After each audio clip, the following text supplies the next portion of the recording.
Parts of plants और करवाए थे, अब इनकी रिवीजन करो। मम्मा मैं थक गया। थक गए?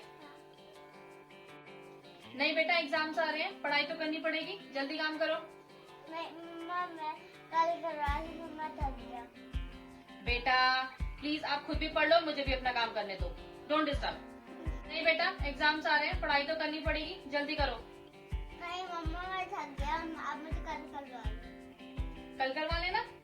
नहीं बेटा, अपना काम करो, जो मैं कह रही हूँ वो सुन लो, मुझे भी मेरा काम करने दो और आप भी खुद करो, डोंट डिस्टर्ब।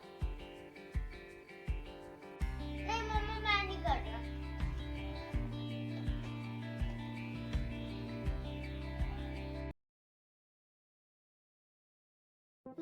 अनब, मैं आखिरी बार बोल रही हूँ और इसके बाद मेरा हाथ उठ जाएगा।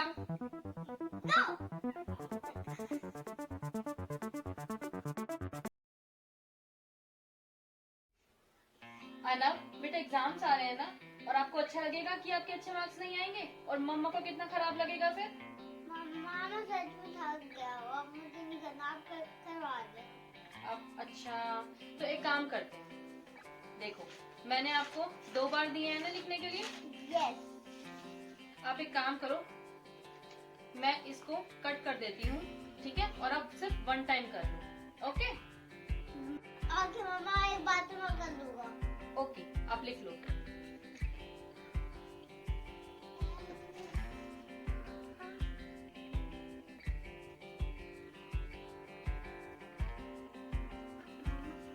अम्मा देखो, आपके लिए सरप्राइज है। सरप्राइज?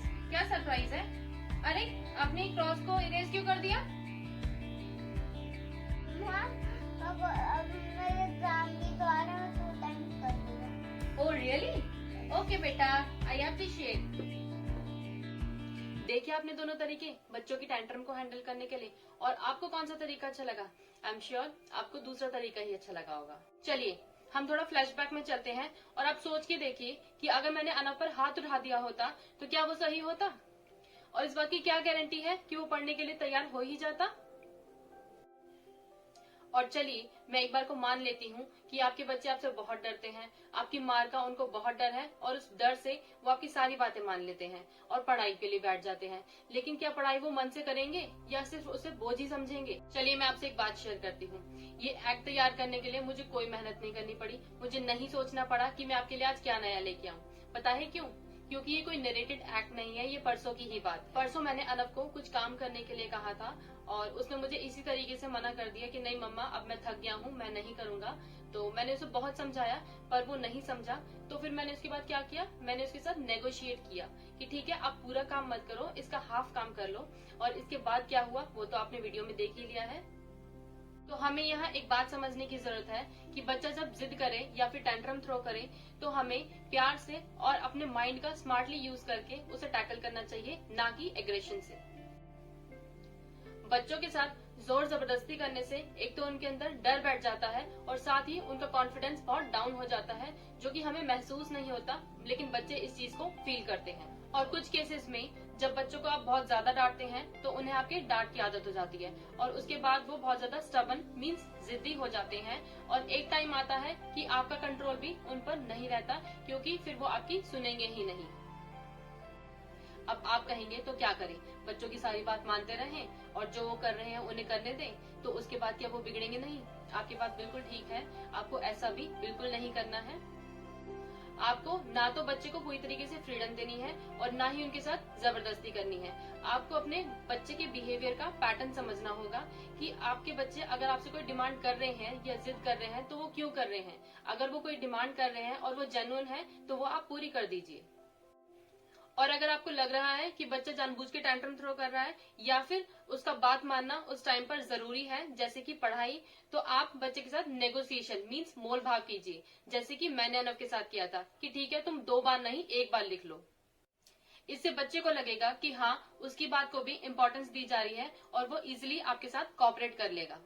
और इसमें मैं एक चीज और ऐड करना चाहूंगी कि आपने नोट किया होगा कि जब हमारे घर पे कोई गेस्ट आते हैं या फिर हम कहीं बाहर घूमने जा रहे होते हैं तो उस टाइम हमारे बच्चे हमारे कंट्रोल के बिल्कुल बाहर होते हैं, क्योंकि उन्हें पता होता है कि हाँ ये एक ऐसा टाइम है जहाँ पर हमारे पेरेंट्स हमें कुछ भी नहीं कहेंगे, क्योंकि गेस्ट आए हुए हैं या फिर मम्मा पापा घर से बाहर निकलने के बाद तो मजबूर हो ही जाते हैं। तो इस चीज का वो बहुत ज्यादा फायदा उठाते हैं। तो इस सिचुएशन में आपको क्या करना है, मैं यहाँ पर आपको बस एक ही चीज सजेस्ट करूंगी कि आप अपना पेशेंस बच्चे के ऊपर बिल्कुल मत लूज कीजिए और अपने आप पे कंट्रोल बनाए रखें। और जब आप घर पे आ जाएं और बच्चा आपको सुनने की कंडीशन में हो, तब आप उसको एहसास कराएं कि उसने बाहर जाके कितना गलत बिहेव किया था, और उससे एक प्रॉमिस ले लीजिए कि वो नेक्स्ट टाइम आपको इस तरीके से एम्बैरस नहीं करेगा।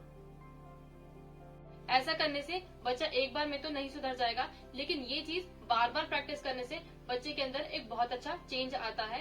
ये मैंने खुद ऑब्जर्व किया है। तो आज के लिए बस इतना ही। और आपको मेरी वीडियोस कैसी लग रही हैं आप प्लीज मुझे बताएं।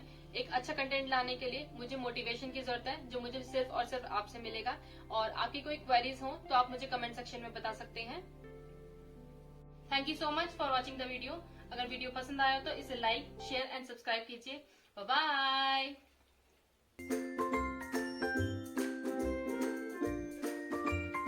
1 2 3 स्टार्ट। अना मैं आखिरी बार बोल रही हूँ और इसके बाद मेरा हाथ उठ जाएगा।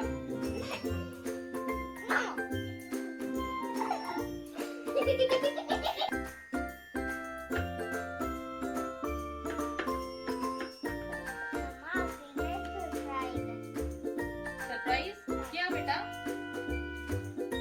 आपने डेज को डिलीट क्यों कर दिया? अरे कहना क्या चाहते हो?